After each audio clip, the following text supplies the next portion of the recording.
Life's a coat of many colors. It is never black and white. Can't have one without the other. The dark without the light. In the summer we were lovers. With the flame our hearts would burn forever blue, forever blue. I'm putting on a show for the world to see. No one will ever know that A lot has happened in our world. No The kidding. Me Too movement happened. Yeah. It was already starting, but really took off. Yeah. And then the gun control issue Mm-hmm. just is back in the news because of a shooter at a high school in Florida, killed 17 people. Yeah. So we want to talk about those, but we want you to get to know us again and what our opinions are on some of those hot topics. And Right. I wanted to start on a lighter note with you Okay. about a movie that just came out Yes. called Black Panther. Yeah. And it's been long awaited. Wakanda forever. Everybody's talking about it on all the talk radios and all the entertainment places. It just made box office records. Yeah. It's being called one of the best films of our time because it's almost an entire cast of black actors and actresses. Black director. And it's so funny because I call the one white actor their token actor. Well, two. Who's the other guy? Oh, yeah. The guy, Claw. Yeah. Yeah. Right. And I'm terrible with names, so the names of the characters elude me, but I saw it. I'm going to see it again. I'll probably see it a third time because I loved it. I did see it a third time. Okay, so you're very well versed in this movie. Yeah. So I wanted to ask you some things about that movie. And one, just kind of a fun thing, did you personally identify with one particular character that you really felt in union with, or you just felt empowered by that Yes. that role? Yeah, So who would that Okoye. be? General Okoye. Oh, God, I loved her. yeah. For many reasons, I'm sure. Yes. Well, she has that warrior spirit, and I have that warrior spirit. I mean, I grew up with that warrior spirit because of where I lived and the stuff that I dealt with. You know, growing up, going to school in an all-white neighborhood. It was have the warrior spirit and survive or not. And I was never going to be about not surviving I wasn't going to allow myself to be made to feel inferior because of some, crap that some kids was spouting that they might have heard from their parents at home or whatever. So, yeah. And talking about your childhood, if you had seen a movie like this movie at a young age, maybe 12, 11, do you think it would have changed your perspective of the world at all, or your behavior? I might be an astronaut now. Who knows? Or surgeon, or because there was nothing but power in all the characters. Even the villain, he had a powerful role. Zuri, the king's advisor, he had a powerful role. Even though he wound up being killed, it was his love for the king, led him to give up his life. Right. And just the king's mother, the sister, just everybody. You couldn't find a weak, sniveling, simpering wimp of a character anywhere in that movie. No, there isn't. So overall, this movie, what kind of message do you think it sends today in this society that we're dealing with? What kind of message does it portray that we can glean from it? Be proud of your ancestry, because there is so much strength in our ancestors. Be proud of your community. There's strength in community. There's strength in even dealing with your own hardships and pain. There was a powerful lesson that goes from Captain America Civil War right into Black Panther. If you watch them back to back, because Black Panther picks up where Captain America's Civil War ends, and I went back and watched it. In Civil War, T'Challa is the Black Panther's appearance is he's going to take revenge and kill the person who killed his father, who was responsible for the bombing at the UN Accords. And by watching the Avengers nearly tear themselves apart, he learns that, wait a minute, this isn't the way to go. All this anger and being right, they're going to kill themselves to prove that they're right. And he sees that, and he's like, I can't let this destroy me anymore. Like, I can't let myself go down this path, or else I'll end up doing the same type of things.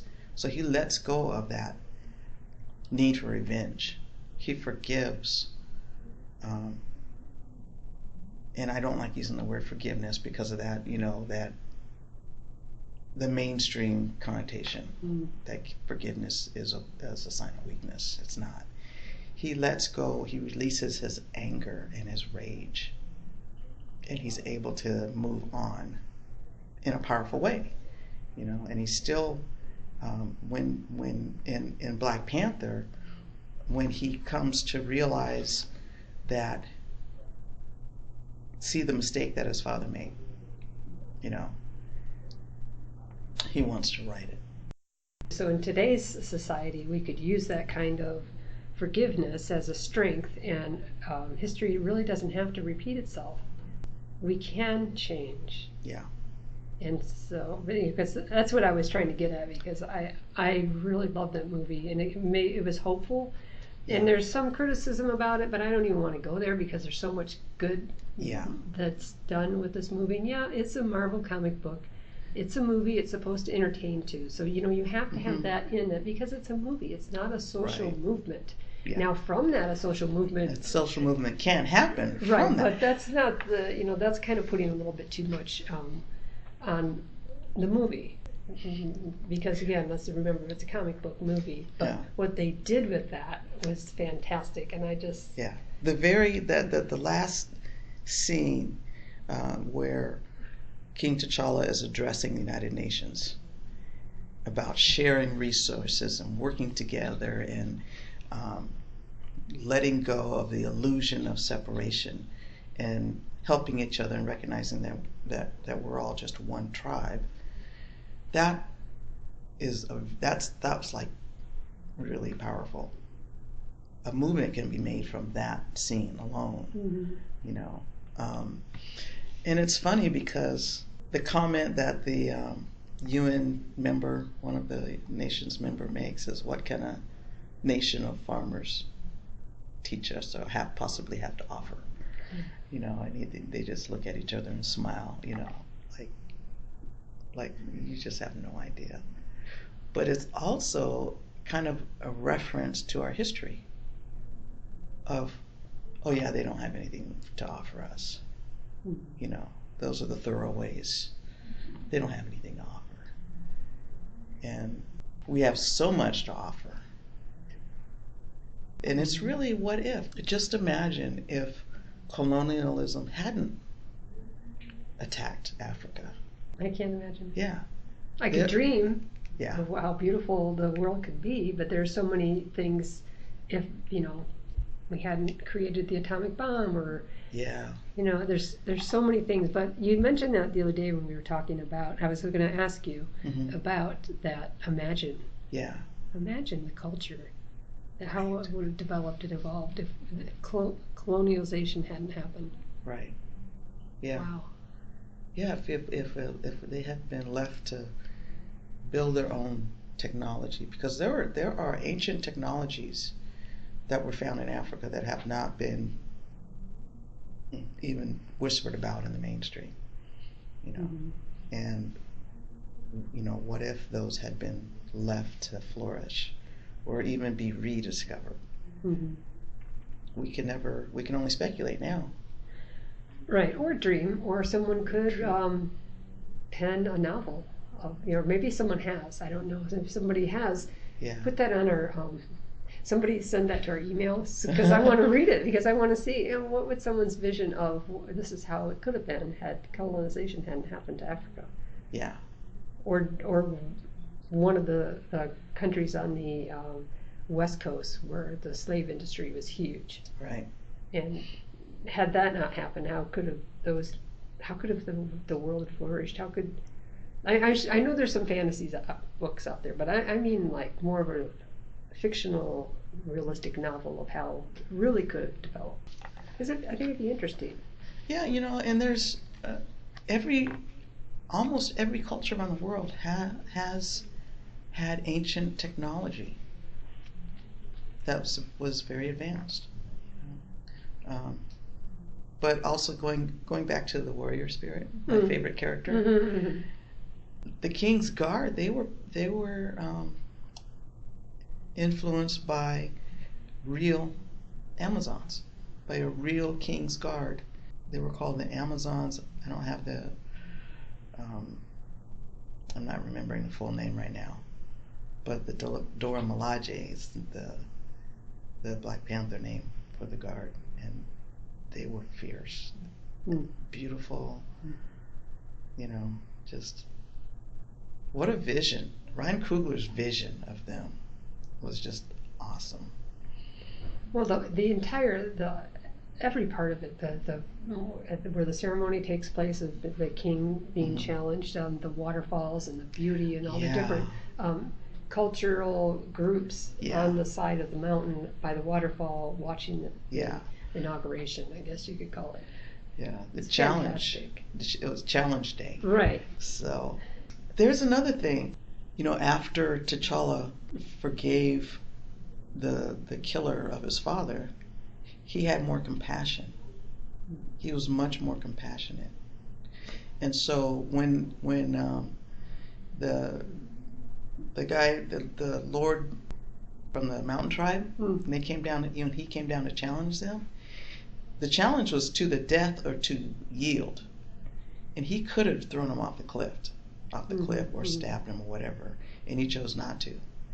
And he told him yield, and the guy, I don't know if you could hear, but he said, I would rather die. And he said, no, yield. Your people need you. Oh yeah. You're their leader. Your people need you. Powerful. Yeah. Mm-hmm. Yeah, and he finally yielded. And that created a space for them to work together. He wound up saving the king's life and coming back to support them. Right. So, yeah. There's so many. You could pick apart almost every scene. Yeah. That from this scene we can glean that, and somebody will, I'm sure. Oh yeah. But there was a part in the movie where the villain takes over the throne. Yeah. And the mother and the sister and I don't know their names. Yeah, they were all like trying to convince the general, come with us, and she said, I swore to uphold the throne. Right. I swore to protect the throne and whoever sits on it. Yeah. Yeah. And then later, once things get so far out of whack, out of balance, she realizes, at some point your oath has, when you're faced with such wrongness and horror, at some point you have to step beyond that and say, yes, I swore the oath, but this is so wrong, and I must do something, or I won't be able to live with myself. Right. And I look at our present condition of our political environment, and I think the same thing. You have these generals and that are sworn, and senators and congresspeople who are sworn to uphold the office or the idea of our commander-in-chief. Right. However, when things get so far gone that ethically it's wrong. Yeah. You have to step up and say, I can't tolerate this anymore. I swore to uphold this, but this is a mockery of everything I believe in. And we've both taken that military oath of service. I will defend the Constitution against all enemies, foreign and domestic. And my military experience started in high school with junior ROTC.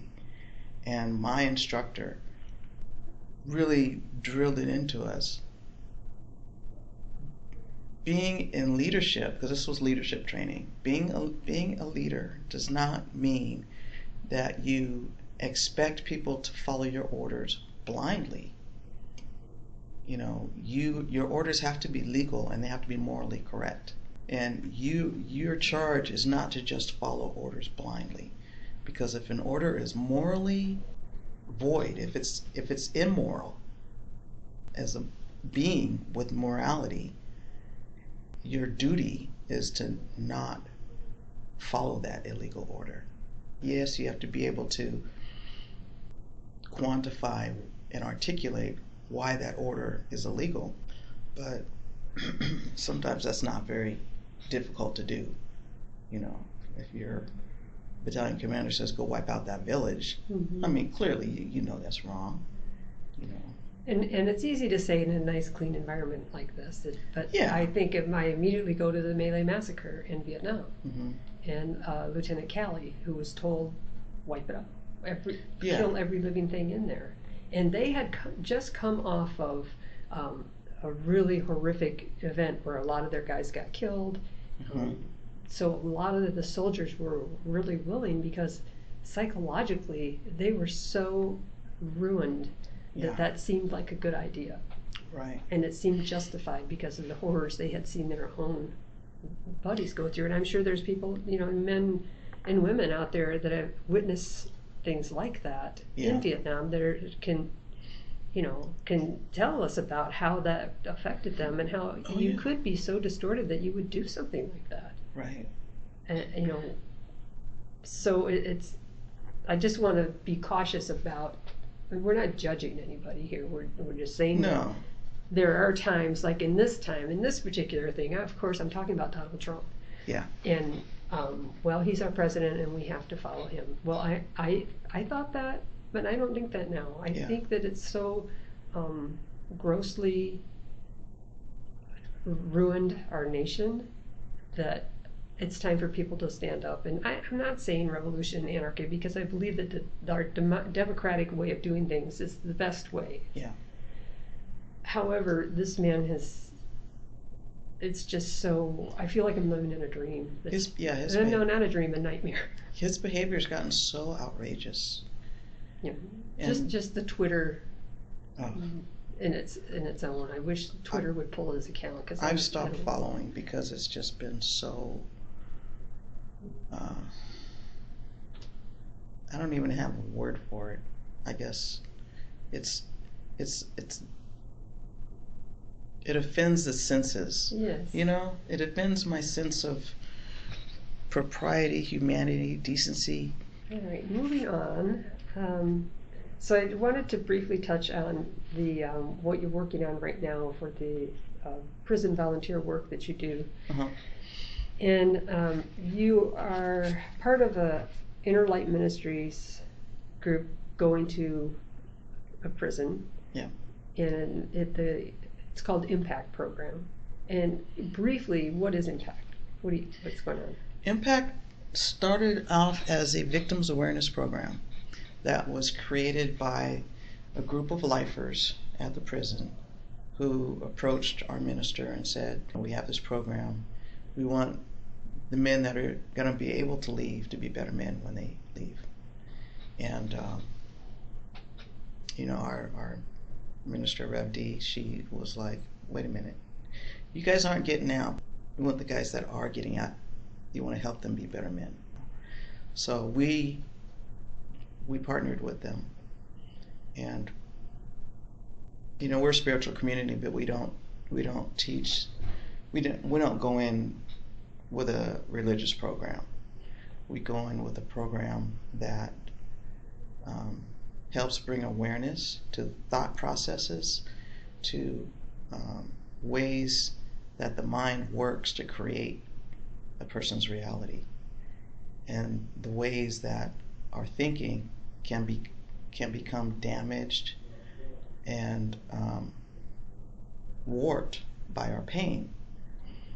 And so once the men are able to see the ways that their childhoods, or just the way that they were culturalized growing up, are creating their realities, when they're able to see that, it gives them power to choose it and change it.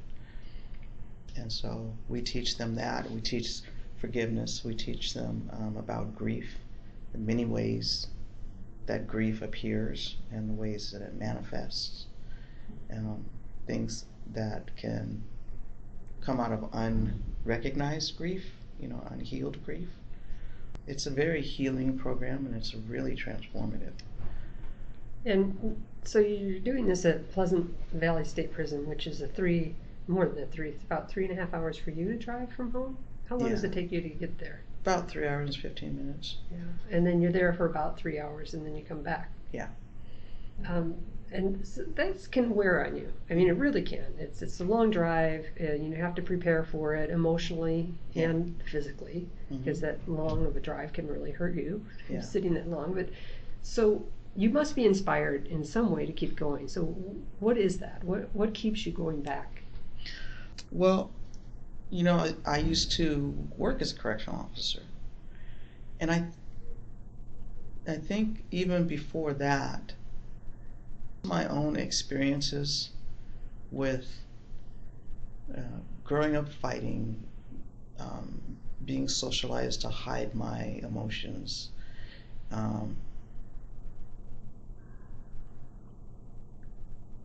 and dealing with my own pain and anger, and being able to go through that healing, knowing the difference that it made for me. What a gift. Everyone should have the opportunity to have that kind of healing. So when I left corrections and started going out there, my first presentation that I made to the men was on forgiveness. And when that presentation was over, it was like a light bulb moment, like Oprah says, these light bulb moments. Your aha moment. It was a major aha moment, and it was like, this is what I'm supposed to be doing. Mm. This is why I'm here. And when I was at the Department of Corrections, I was very disillusioned with the job, because it just felt like I was being the bully, and I hated that aspect of it. I didn't see any type of redemptive work being done. There was one program that I got to participate in that was doing redemptive work, and that was, for me, the highlight of my career. And I did everything at that job, but that was the highlight. This is my way of being able to do that. So you were asked recently to give a talk on another yard, another group of men, a small group. Mm-hmm. What are you going to talk about? Habitual anger, victimhood, the long-term effects, and how to achieve healing from those. And the healing tool is forgiveness. Mm-hmm. So, and I'm going to probably share my story with them about how I learned forgiveness and what it did for me. Mm-hmm. And I could easily have been, on the other side if I had allowed my anger and my rage to run away with me. And I'm very grateful for that, Mm-hmm. And I kind of feel a responsibility what almost happened to you, and you were able to heal that, help other people, whether it's already happened to them or not. Because I'm sure a lot of people worry about reoffending. If they're not given the tools to heal, then reoffending is a real possibility. Mm-hmm. So that's part of I just feel like that's part of a moral responsibility we have, that once someone has, like, say, broken our moral code as humans, we need to be able to help them get back to that, because hurt people, they're wounded. Mm-hmm. There's some wounding somewhere that makes a person feel that it's okay to harm another. You know?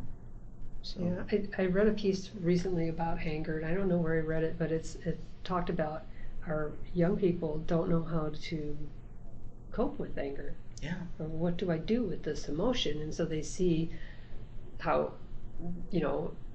society reacts to that, and I think that's the norm. Oh, that's how I lash out and I hurt.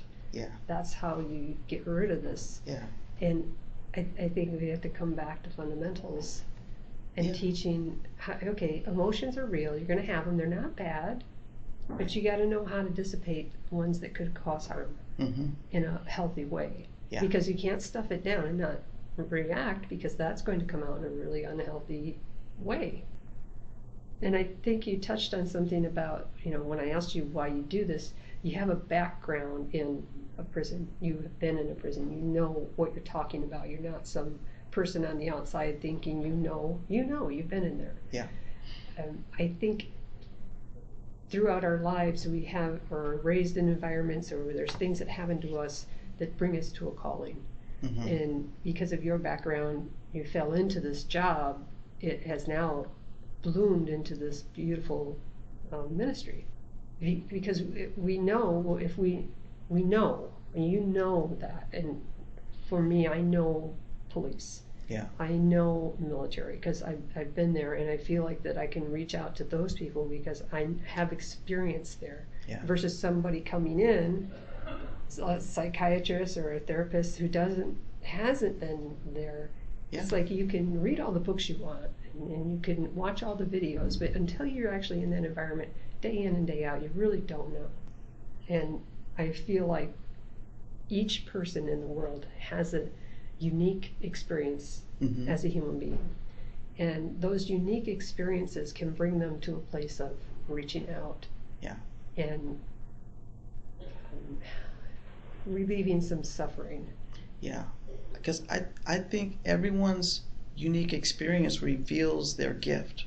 There's a gift in the experience, and for me, I think it's understanding and compassion.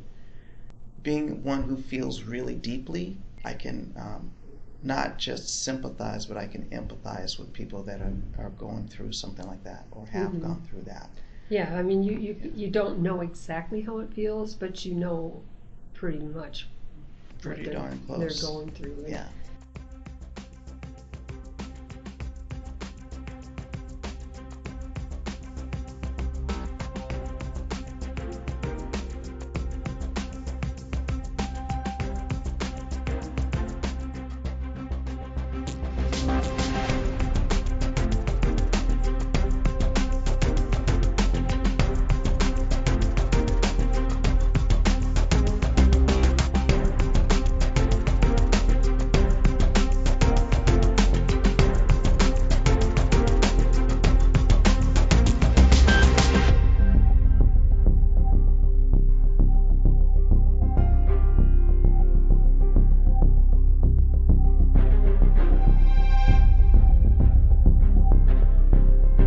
Stay safe, everybody.